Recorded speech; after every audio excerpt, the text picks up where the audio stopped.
बिस्मिल्लाहिर्रहमानिर्रहीम। अस्सलामु अलैकुम वरहमतुल्लाहि वबरकातुहू। उम्मीद है आप खैरियत से होंगे। प्रोग्रामिंग बेसिक्स के नेक्स्ट लेक्चर के साथ आज भी इंशाल्लाह हम 5 MCQs, 2 शॉर्ट क्वेश्चंस और एक प्रोग्राम को इंशाल्लाह अतारी इजी लेक्चर सीरीज़ के साथ इंशाल्लाह सॉल्व करने की कोशिश करेंगे। तो आइए अपने लेक्चर की तरफ बढ़ते हैं। लेक्चर शुरू करने से पहले अल्लाह ताला की बारगाह में दुआ करते हैं कि अल्लाह ताला हमें इल्म नाफ़ी अता फरमाए। बिस्मिल्लाहिर्रहमानिर्रहीम। सलातु वस्सलामु अलैका या रसूलल्लाह। अल्लाहुम्मा इफ्तह अलैना हिकमतक वंशुर अलैना रहमतक या ज़ल जलाली वल इकराम। सलातु वस्सलामु अलैका या नबीयल्लाह। फर्स्ट MCQs जो आज पहला हम सॉल्व करेंगे। Each statement in C ends with a dash. C language में जब हम प्रोग्राम करते हैं तो हर लाइन को एक आखिर में किस यानी सिंबल के साथ, किस करैक्टर के साथ उसको जो है वो यानी इख्तिताम एंड करते हैं। तो एंड ऑफ द स्टेटमेंट जो है सी प्रोग्रामिंग में सेमी कॉलन है। तो ये इसका जो करेक्ट ऑप्शन है वो 2 सेकंड है, यानी बी ऑप्शन जो है ये करेक्ट चॉइस है। तो नेक्स्ट क्वेश्चन की तरफ देखते हैं कि नेक्स्ट क्वेश्चन क्या है। Which is not a valid keyword, जिसे हम रिजर्व वर्ड भी कहते हैं, इन सी लैंग्वेज। यानी कौन सा सी लैंग्वेज में कौन सा वर्ड जो है ये कीवर्ड नहीं है या कौन सा रिजर्व वर्ड नहीं है, यानी जो मखसूस के अल्फाज नहीं है। तो फर्स्ट ऑप्शन हमारे पास for, second while, third switch और फोर्थ मैथ है। तो आपने कीवर्ड्स के बारे में पहले लेक्चर में आपने देखा होगा कि फॉर, वाइल, स्विच वगैरह ये कीवर्ड्स हैं। तो मैथ जो है ये कीवर्ड नहीं है, तो इसका दुरुस्त जो ऑप्शन है वो डी है, यानी फोर्थ ऑप्शन जो है ये करेक्ट चॉइस होगी। नेक्स्ट क्वेश्चन है हमारे पास। The C source file is processed by. Source file क्या होती है कि जब हम कोई भी प्रोग्राम हाई लेवल, लैंग्वेजेस 2 तरह की होती है, हाई लेवल और लो लेवल। हाई लेवल में जो प्रोग्राम राइट किया जाता है वो सोर्स प्रोग्राम कहलाता है, और जब इसको कंपाइलर कंपाइल कर लेता है या कोई भी ट्रांसलेटर इसको ट्रांसलेट कर लेता है तो वो मशीन लैंग्वेज में जो कि 0 और 1 पर मुश्तमिल होती है उसमें यानी ट्रांसलेट हो जाता है। तो सी का एक कंपाइलर होता है जो इस पूरे प्रोग्राम को, सोर्स प्रोग्राम को ऑब्जेक्ट कोड में ट्रांसलेट करता है। तो इसका बी ऑप्शन जो है ये करेक्ट चॉइस है। तो नेक्स्ट क्वेश्चन की तरफ बढ़ते हैं। फोर्थ क्वेश्चन है what is the extension of a C language source file. यानी सी लैंग्वेज में जब हम कोई प्रोग्राम राइट करते हैं तो उसे सेव करते हैं तो ये किस एक्सटेंशन के साथ ये सेव होता है। एक्सटेंशन जो है वो फाइल के नेम के साथ वो डॉट के बाद आने वाले हरूफ हैं कि जो प्रोग्राम की टाइप को बताते हैं। जैसे आप सिंपल आम रियल लाइफ में देखते होंगे .mp3, .mp4, mp3 audio files होती हैं, mp4 वीडियो फाइल्स होती हैं। इसी तरह हर प्रोग्राम की अपनी कुछ एक्सटेंशंस होती हैं। तो सी प्रोग्राम की जो एक्सटेंशन है वो .c है, और ये .cpp जो है ये C++ का प्रोग्राम होता है। तो .c जो फर्स्ट ऑप्शन है ये इसकी करेक्ट चॉइस है कि सी प्रोग्राम की जो एक्सटेंशन है वो .c है। तो ये हमारा फर्स्ट ऑप्शन करेक्ट हुआ। नेक्स्ट क्वेश्चन की तरफ चलते हैं। What is the extension of a header file. Header files क्या होती हैं, हमने फर्स्ट लेक्चर में, इससे प्रीवियस लेक्चर में हम ये डिस्कस कर चुके हैं। हेडर फाइल्स ऐसी लाइब्रेरी फाइल्स होती हैं कि जिनकी एक्सटेंशन .h होती है, और ये फाइल्स जो है ये लाइब्रेरी की कुछ इंस्ट्रक्शंस अपने पास होल्ड करती हैं ताकि कुछ जैसे stdio एक हेडर फाइल है, ये इनपुट आउटपुट जो है ये इससे रेलिवेंट तमाम फंक्शंस जो है इस फाइल के अंदर होंगे। तो हेडर फाइल टॉप पर जो लिंक सेक्शन में होती है, ये हेडर सेक्शन भी होता है, उसकी फाइल होती है। तो .h इसका करेक्ट आंसर है। तो सी ऑप्शन पर जो मौजूद है .h ये इसकी करेक्ट चॉइस है। तो ये 5 MCQs कंप्लीट हुए। नेक्स्ट बढ़ते हैं शॉर्ट क्वेश्चंस की तरफ। फर्स्ट शॉर्ट क्वेश्चन जो है ये एक स्टेटमेंट दी गई है, इसको डिस्कस करना है कि C language is case sensitive. Discuss, यानी सी लैंग्वेज केस सेंसिटिव है, डिस्कस। पहले तो केस सेंसिटिविटी को, केस सेंसिटिव क्या होता है। कुछ लेटर्स ऐसे होते हैं जो अपर केस में यानी कैपिटल अल्फाबेट्स में लिखे जाते हैं, capital A, capital B, capital C, capital D, यानी बड़ी ABC में लिखे जाते हैं। और कुछ कैरेक्टर्स ऐसे होते हैं कि जो स्मॉल लेटर्स में, small a, small b, small c इस तरह लिखे जाते हैं। तो ये अपर केस और लोअर केस जो है ये सी लैंग्वेज में जब हम कोई वेरिएबल जो डिक्लेयर करते हैं या कोई किसी भी यानी वर्ड को जाहिर करते हैं, रिप्रेजेंट करते हैं, तो अपर केस में लिखा हुआ वर्ड जो है इसकी प्रॉपर डेफिनेशन देखते हैं, फिर इंशाल्लाह हम इसकी एग्जांपल को भी नीचे समझने की कोशिश करेंगे। सी लैंग्वेज इज केस सेंसिटिव, ये याद रखिएगा। सी लैंग्वेज एक केस सेंसिटिव है। ये अपर केस को और लोअर केस में फ़र्क वाज़ेह रखती है। अपर केस का ए और लोअर केस का ए जो है ये दोनों सिमिलर नहीं होते, अलग अलग होते हैं। It means that if a keyword is defined with a small case letters, अगर हम कोई स्मॉल केस लेटर्स में, स्मॉल ABC में कोई कीवर्ड या कोई वर्ड लिखा हुआ है, we can not capitalize any letter, तो उसका कोई भी हर्फ हम कैपिटल यानी बड़ी ABC के साथ नहीं लिख सकते। इसके नीचे जो एग्जांपल दी गई है INT, ये तीनों जो है स्मॉल लेटर्स हैं। I भी स्मॉल है, N भी स्मॉल है, T भी स्मॉल है। इज डिफरेंट फ्रॉम INT, जो सेकंड INT पहले फर्स्ट रेड लाइन में फर्स्ट लाइन पर जो लास्ट वर्ड दिखा है I कैपिटल किया गया है। तो चूंकि INT एक डाटा टाइप है जो फर्स्ट में शुरू में दी गई, स्मॉल I, स्मॉल N और स्मॉल T, जबकि जो बाद में हमने चेंज किया वो कीवर्ड नहीं है। तो ये small A, small I, small N और small T is different from capital I, small N, small T, यानी कोई भी वर्ड कैपिटल कर दिया तो सी लैंग्वेज केस सेंसिटिव है। ये कैपिटल ABC और स्मॉल ABC में डिफरेंस रखती है। इसकी खास वजह यह भी है कि आपने 9th में आस्की वैल्यूज के बारे में पढ़ा होगा। कैपिटल A की आस्की वैल्यू 65 है, जबकि स्मॉल A की आस्की वैल्यू है वो 97 है। तो आस्की वैल्यू के हिसाब से ये प्रोग्रामिंग लैंग्वेज काम करती है। तो इस वजह से सी लैंग्वेज जो है केस सेंसिटिव है। तो उर्दू मीडियम के स्टूडेंट्स भी हमारे साथ होंगे, वो इसको अंडरस्टैंड कर सकते हैं कि सी लैंग्वेज केस सेंसिटिव है, यानी अगर कोई रिजर्व वर्ड या कोई कीवर्ड जो है वो छोटे हरूफ में डिफाइन किया गया है तो उसे बड़े हरूफ में नहीं लिखा जा सकता।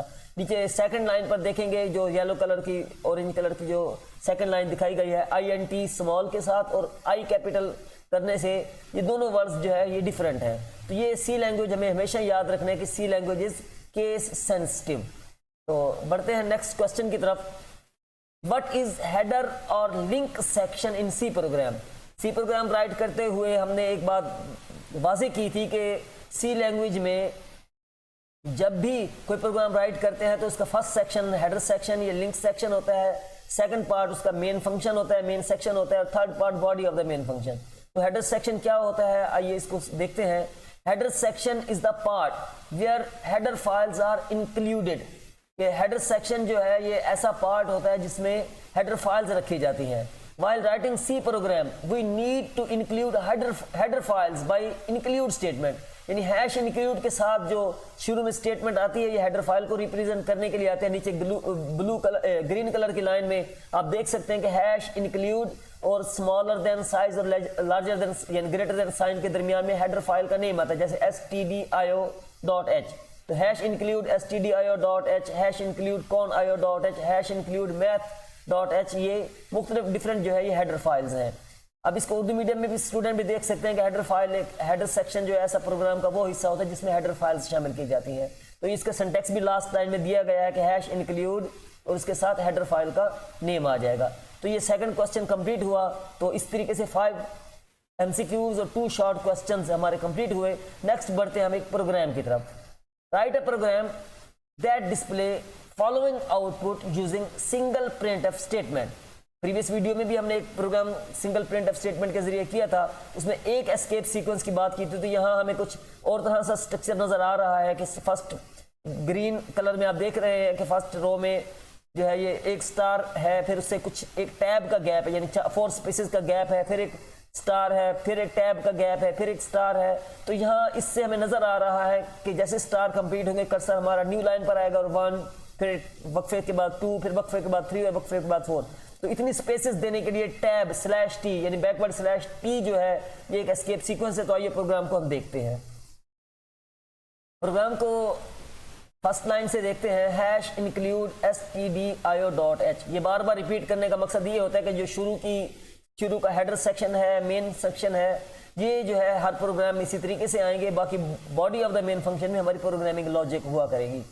तो यहाँ पर देखिएगा आपको कि फर्स्ट लाइन जो है ग्रीन कलर में दिखाई गई है, हैश इंक्लूड stdio.h। ये लिंक सेक्शन या हेडर सेक्शन है। इसे जो है कुछ बुक्स में प्री प्रोसेसर डायरेक्टिव भी कहा जाता है। ये वो सेक्शन है जिसमें हमारी लाइब्रेरी फाइल्स यानी stdio फाइल को जो है ये इंक्लूड किया गया है। .h ये हेडर फाइल है, इस वजह से इसकी एक्सटेंशन .h है।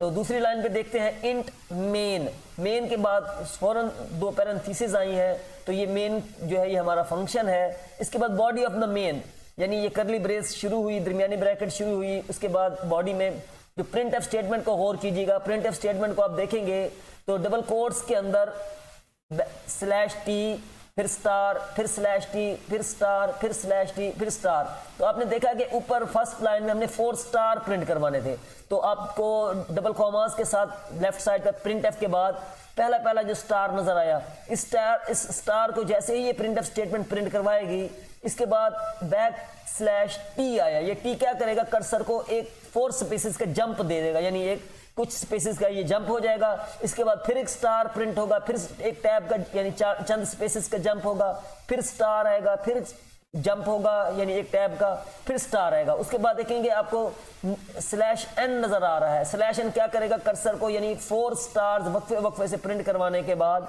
नेक्स्ट न्यू लाइन पर लेकर आएगा और 1 प्रिंट होगा। उसके बाद जो है वो एक टैब की स्पेसेस आएंगी, यानी 4 स्पेसेस जंप करेगा, फिर 2 प्रिंट होगा, फिर जो है स्लैश टी मिलेगा तो एक जंप टैब का जंप करेगा, फिर 3 प्रिंट होगा। उसके बाद बैक स्लैश टी जो है एक फिर जंप लेगा और उसके बाद 4 प्रिंट होगा और आखिर में हमारा प्रोग्राम क्लोज हो जाएगा। तो इसके नेक्स्ट स्लाइड में आप देख सकते हैं कि इस तरह की आउटपुट हमें डिस्प्ले होगी। तो रेड सर्कल में आप देखिएगा कि 2 एस्केप सीक्वेंस यूज हुए हैं। एस्केप सीक्वेंस की डेफिनेशन भी हम प्रॉपर देखेंगे। एस्केप सीक्वेंस इतना आपको ध्यान में रखना है कि जब हम प्रिंट एफ के दौरान किसी एस्केप सीक्वेंस यानी स्लैश एन स्लैश टी यानी backward slash n backward slash t जब यूज किया जाता है तो स्लैश एन कर्सर को न्यू लाइन पर लाता है और स्लैश टी चंद स्पेसेस का जंप ले लेता है, यानी चंद स्पेसेस एक कैरेक्टर प्रिंट करने के बाद जैसे एक स्टार प्रिंट हुआ उसके बाद चंद स्पेसेस का जंप लिया और नेक्स्ट जो है चंद स्पेसेस के बाद दूसरा टैब जाकर प्रिंट हुआ। तो इस तरीके से ये हमारा प्रोग्राम 2 एस्केप सीक्वेंसेस को यूज करते हुए इस तरीके से हमें आउटपुट दिखाएगा। तो आइए हम इसको प्रैक्टिकली इंप्लीमेंट करने की कोशिश करते हैं। चलते हैं कोड ब्लॉक की तरफ। कोड ब्लॉक को स्टार्ट कर लेते हैं।